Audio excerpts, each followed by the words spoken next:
Thank you, and thank you for coming. It's great to be here. What I'm going to do is give you a short demonstration of what visual thinking strategies is, and a little bit of background. Imagine that you're the director of education at the Museum of Modern Art in New York, and the head of the education committee of MoMA, in this case David Rockefeller Jr., comes up to meet you and asks, what do people learn when they come to a museum? How do they make meaning out of what they see? And Mr. Rockefeller has quite the collection of his own art, so it was an interesting question. And at the time, the director of education was a gentleman named Philip Yenuin, and he was at first puzzled. It's like asking a school teacher, what do people learn when they come to school? This is our mission. This is what we're supposed to do.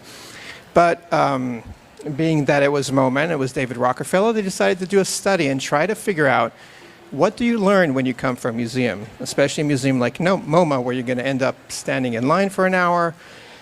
It's not cheap, and people come from all over the world. So what do people learn? So what they did is they contracted with the cognitive psychologist who was working at the education school at Harvard and asked her to assess what do people learn. So they asked questions when people came in. They asked the same questions when the people left, and then they followed up 6 months later. And they found out that people that had spent an entire day at the museum, the information that the museum thought it was teaching was not sticking. So this is like a teacher teaching a classroom and coming at the end of the year and trying to figure out what the students have learned, and they haven't learned anything.